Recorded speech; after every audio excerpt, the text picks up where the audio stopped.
What pattern? I asked. The pattern of get up, go to work, pay bills, get up, go to work, pay bills. People's lives are forever controlled by two emotions, fear and greed. Offer them more money and they continue the cycle by increasing their spending. This is what I call the rat race. There is another way? Mike asked. Yes, said Rich Dad slowly. But only a few people find it. And what is that way? Mike asked. That's what I hope you boys will learn as you work and study with me. That is why I took away all forms of pay. Any hints? Mike asked. We're kind of tired of working hard, especially for nothing. Well, the first step is telling the truth, said Rich Dad. We haven't been lying, I said. People's lives are forever controlled by two emotions, fear and greed. Chapter 1, Lesson 1. 30. I did not say you were lying. I said to tell the truth, Rich Dad retorted. The truth about what? I asked. How you're feeling, Rich Dad said. You don't have to say it to anyone else. Just admit it to yourself. You mean the people in this park, the people who work for you, Mrs. Martin, they don't do that? I asked. I doubt it, said Rich Dad. Instead, they feel the fear of not having money. They don't confront it logically. They react emotionally instead of using their heads, Rich Dad said. Then, they get a few bucks in their hands and again, the emotions of joy, desire, and greed take over. And again they react instead of think. So their emotions control their brain, Mike said. That's correct, said Rich Dad. Instead of admitting the truth about how they feel, they react to their feelings and fail to think. They feel the fear so they go to work, hoping that money will soothe the fear, but it doesn't. It continues to haunt them and they return to work, hoping again that money will calm their fears, and again it doesn't. Fear keeps them in this trap of working, earning money, working, earning money, hoping the fear will go away. But every day they get up, and that old fear wakes up with them. For millions of people, that old fear keeps them awake all night, causing a night of turmoil and worry. So they get up and go to work, hoping that a paycheck will kill that fear gnawing at their soul. Money is running their lives, and they refuse to tell the truth about that. Money is in control of their emotions and their souls. Rich Dad sat quietly, letting his words sink in. Mike and I heard what he said but didn't understand fully what he was talking about. I just knew that I often wondered why grown-ups hurried off to work.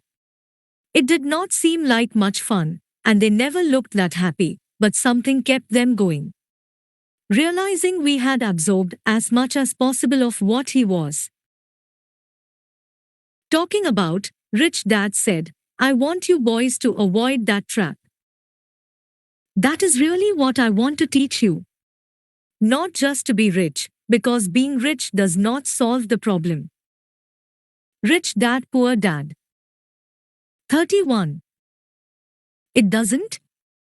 I asked, surprised. No, it doesn't. Let me explain the other emotion, desire. Some call it greed, but I prefer desire. It's perfectly normal to desire something better, prettier, more fun, or exciting. So people also work for money because of desire. They desire money for the joy they think it can buy. But the joy that money brings is often short-lived, and they soon need more money for more joy, more pleasure, more comfort, and more security. So they keep working, thinking money will soothe their souls that are troubled by fear and desire. But money can't do that. Even rich people do this? Mike asked. Rich people included, said Rich Dad. In fact, the reason many rich people are rich isn't because of desire, but because of fear. They believe that money can eliminate the fear of being poor, so they amass tons of it, only to find the fear gets worse. Now they fear losing the money. I have friends who keep working even though they have plenty. I know people who have millions who are more afraid now than when they were poor. They're terrified of losing it all. The fears that drove them to get rich got worse. That weak and needy part of their soul is actually screaming louder. They don't want to lose the big houses, the cars, and the high life money has bought them. They worry about what their friends would say if they lost all their money. Many are emotionally desperate and neurotic, although they look rich and have more money. So is a poor man happier? I asked. No, I don't think so, replied Rich Dad. The avoidance of money is just as psychotic as being attached to money. As if on cue, the town derelict went past our table, stopping by the large rubbish can and rummaging around in it. The three of us watched him with great interest, when before we probably would have just ignored him. Rich Dad pulled $1 out of his wallet and gestured to the older man. Seeing the money, the derelict came over immediately, took the bill, thanked Rich Dad profusely, and hurried off, ecstatic with his good fortune. He's not much different from most of my employees, said Rich Dad. I have met so many people who say, oh, I'm not interested in. Chapter 1, Lesson 1. 32. Money. Yet they'll work at a job for 8 hours a day. That's a denial of truth. If they weren't interested in money, then why are they working? That kind of thinking is probably more psychotic than a person who hoards money. As I sat there listening to my rich dad, my mind flashed back to the countless times my own dad said, I'm not interested in money. He said those words often. He also covered himself by always saying, I work because I love my job. So what do we do? I asked. Not work for money until all traces of fear and greed are gone? No, that would be a waste of time, said Rich Dad. Emotions are what make us human. The word emotion stands for energy in motion. Be truthful about your emotions and use your mind and emotions in your favor, not against yourself. Whoa, said Mike. Don't worry about what I just said. It will make more sense in years to come. Just be an observer, not a reactor, to your emotions. Most people do not know that it's their emotions that are doing the thinking. Your emotions are your emotions, but you have got to learn to do your own thinking. Can you give me an example? I asked. Sure, replied Rich Dad. When a person says, I need to find a job, it's most likely an emotion doing the thinking. Fear of not having money generates that thought. But people do need money if they have bills to pay, I said. Sure they do, smiled Rich Dad. All I'm saying is that it's fear that is all too often doing the thinking. I don't understand, said Mike. For example, said Rich Dad. If the fear of not having enough money arises, instead of immediately running out to get a job, they instead might ask themselves this question, will a job be the best? So many people say, oh, I'm not interested in money. Yet they'll work at a job for 8 hours a day. Rich Dad, Poor Dad. 33. Solution to this fear over the long run? In my opinion, the answer is no. A job is really a short-term solution to a long-term problem. But my dad is always saying, stay in school and get good grades, so you can find a safe, secure job, I interjected, somewhat confused. Yes, I understand he says that, said Rich Dad, smiling. Most people recommend that, and it's a good path for most people. But people make that recommendation primarily out of fear. You mean my dad says that because he is afraid? Yes, said Rich Dad. He's terrified that you won't earn enough money and won't fit into society. Don't get me wrong. He loves you and wants the best for you. I too believe an education and a job are important, but it won't handle the fear. You see, that same fear that makes him get up in the morning to earn a few bucks is the fear that is causing him to be so fanatical about your going to school. So what do you recommend? I asked. I want to teach you to master the power of money instead of being afraid of it. They don't teach that in school, and if you don't learn it, you become a slave to money. It was finally making sense. He wanted us to widen our views and to see what the Mrs. Martins of this world couldn't see. He used examples that sounded cruel at the time, but I have never forgotten them. My vision widened that day, and I began to see the trap that lay ahead for most people. You see, we're all employees ultimately. We just work at different levels, said Rich Dad. I just want you boys to have a chance to avoid the trap caused by those two emotions, fear and desire. Use them in your favor, not against you. That's what I want to teach you. I'm not interested in just teaching you to make a pile of money. That won't handle the fear or desire. If you don't first handle fear and desire, and you get rich, you'll only be a highly paid slave. So how do we avoid the trap? I asked. The main cause of poverty or financial struggle is fear and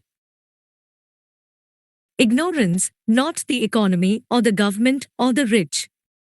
It's self-inflicted fear and ignorance that keep people trapped. So you. Chapter 1, Lesson 1. 34. Boys, go to school and get your college degrees, and I will teach you how to stay out of the trap. The pieces of the puzzle were appearing. My highly educated dad had a great education and a great career, but school never told him how to handle money or his fear of it. It became clear that I could learn different and important things from two fathers. So you have been talking about the fear of not having money. How does the desire for money affect our thinking? Mike asked. How did you feel when I tempted you with a pay raise? Did you notice your desires rising? We nodded our heads. By not giving in to your emotions, you were able to delay your reactions and think. That is important. We will always have emotions of fear and greed. From here on in, it's imperative for you to use those emotions to your advantage, and for the long term to not let your emotions control your thinking. Most people use fear and greed against themselves. That's the start of ignorance. Most people live their lives chasing paychecks, pay raises and job security because of the emotions of desire and fear, not really questioning where those emotion-driven thoughts are leading them. It's just like the picture of a donkey dragging a cart with its owner dangling a carrot just in front of its nose. The donkey's owner may be going where he wants to, but the donkey is chasing an illusion. Tomorrow there will only be another carrot for the donkey. You mean the moment I picture a new baseball glove, candy and toys, that's like a carrot to a donkey? Mike asked. Yes, and as you get older, your toys get more expensive. A new car, a boat, and a big house to impress your friends, said Rich Dad with a smile. Fear pushes you out the door, and desire calls to you. That's the trap. So what's the answer? Mike asked. What intensifies fear and desire is ignorance. That is why rich people with lots of money often have more fear the richer they get. Money is the carrot, the illusion. If the donkey could see the whole picture, it might rethink its choice to chase the carrot.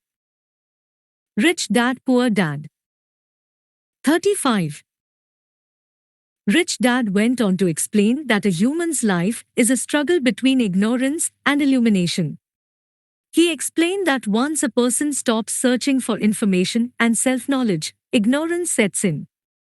That struggle is a moment-to-moment decision to learn to open or close one's mind. Look, school is very important. You go to school to learn a skill or profession to become a contributing member of society. Every culture needs teachers, doctors, mechanics, artists, cooks, business people, police officers, firefighters, and soldiers. Schools train them so society can thrive and flourish, said Rich Dad. Unfortunately, for many people, school is the end, not the beginning. There was a long silence. Rich Dad was smiling. I didn't comprehend everything he said that day. But as with most great teachers, his words continued to teach for years. I have been a little cruel today, said Rich Dad. But I want you to always remember this talk. I want you to always think of Mrs.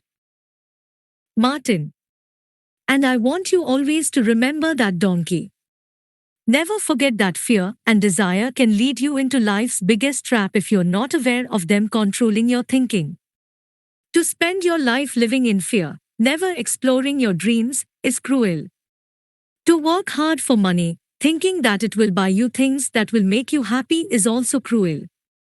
To wake up in the middle of the night terrified about paying bills is a horrible way to live. To live a life dictated by the size of a paycheck is not really living a life. Thinking that a job makes you secure is lying to yourself. That's cruel, and that's the trap I want you to avoid. I have seen how money runs people's lives. Don't let that happen to you. Please don't let money run your life. A softball rolled under our table. Rich Dad picked it up and threw it back. So what does ignorance have to do with greed and fear? I asked. Because it is ignorance about money that causes so much greed and fear, said Rich Dad. Let me give you some examples. A doctor, wanting more money to better provide for his family, raises his fees. By raising his fees, it makes healthcare more expensive for everyone. Chapter 1, Lesson 1. 36. It hurts the poor people the most, so they have worse health than those with money. Because the doctors raise their fees, the attorneys raise their fees. Because the attorneys' fees have gone up, school teachers want a raise, which raises our taxes, and on and on and on. Soon there will be such a horrifying gap between the rich and the poor that chaos will break out and another great civilization will collapse. History proves that great civilizations collapse when the gap between the haves and have-nots is too great. Sadly, America is on that same course because we haven't learned from history. We only memorize historical dates and names, not the lesson. Aren't prices supposed to go up? I asked. In an educated society with a well-run government, prices should actually come down. Of course, that is often only true in theory. Prices go up because of greed and fear caused by ignorance. If schools taught people about money, there would be more money and lower prices. But schools focus only on teaching people to work for money, not how to harness money's power. But don't we have business schools? Mike asked. And haven't you encouraged me to go for my MBA? Yes, said Rich Dad. But all too often business schools train employees to become sophisticated bean counters. Heaven forbid a bean counter takes over a business. All they do is look at the numbers, fire people, and kill the business. I know this because I hire bean counters. All they think about is cutting costs and raising prices, which cause more problems. Bean counting is important. I wish more people knew it, but it, too, is not the whole picture, added Rich Dad angrily. So is there an answer? Asked Mike. Yes, said Rich Dad. Learn to use your emotions to think, not think with your emotions. When you boys mastered your emotions by agreeing to work for free, I knew there was hope. When you again resisted your emotions when I tempted you with more money, you were again learning to think in spite of being emotionally charged. That's the first step. Why is that step so important? I asked. Rich Dad Poor Dad. 37. Well, that's up to you to find out. If you want to learn, I will take you boys into the briar patch, a place almost everyone else avoids. If you go with me, you'll let go of the idea of working for money and instead learn to have money work for you. And what will we get if we go with you? What if we agree to learn from you? What will we get? I asked. The same thing Brer Rabbit got, said Rich Dad, referring to the classic children's story. Is there a briar patch? I asked. Yes, said Rich Dad. The briar patch is our fear and greed. Confronting fear, weaknesses, and neediness by choosing our own thoughts is the way out. Choosing our thoughts? Mike asked, puzzled. Yes. Choosing what we think rather than reacting to our emotions. Instead of just getting up and going to work because not having the money to pay your bills is scaring you, ask yourself, is working harder at this the best solution to this problem? Most people are too afraid to rationally think things through and instead run out the door to a job they hate. The tar baby is in control. That's what I mean by choosing your thoughts. And how do we do that? Mike asked. That's what I will teach you. I will teach you to have a choice of thoughts rather than a knee-jerk reaction, like gulping down your morning coffee and running out the door. Remember what I said before, a job is only a short-term solution to a long-term problem. Most people have only one problem in mind, and it's short-term. It's the bills at the end of the month, the tar baby. Money controls their lives, or should I say the fear and ignorance about money controls it. So they do as their parents did. They get up every day and go work for money, not taking the time to ask the question, is there another way? Their emotions now control their thinking, not their heads. Can you tell the difference between emotions thinking and the head thinking? Mike asked. Chapter 1, Lesson 1. 38. Oh, yes. I hear it all the time, said Rich Dad. I hear things like, well, everyone has to work. Or the rich are crooks. Or I will get another job. I deserve this raise. You can't push me around. Or I like this job because it's secure. No one asks, is there something I'm missing here, which would break through the emotional thought and give you time to think clearly. As we headed back to the store, Rich Dad explained that the rich really did make money. They did not work for it. He went on to explain that when Mike and I were casting 5-cent pieces out of lead, thinking we were making money, we were very close to thinking the way the rich think. The problem was that creating money is legal for the government and banks to do, but illegal for us to do. There are legal ways to create money from nothing, he told us. Rich Dad went on to explain that the rich know that money is an illusion, truly like the carrot for the donkey. It's only out of fear and greed that the illusion of money is held together by billions of people who believe that money is real. It's not. Money is really made up. It is only because of the illusion of confidence and the ignorance of the masses that this house of cards stands. He talked about the gold standard that America was on, and that each dollar bill was actually a silver certificate.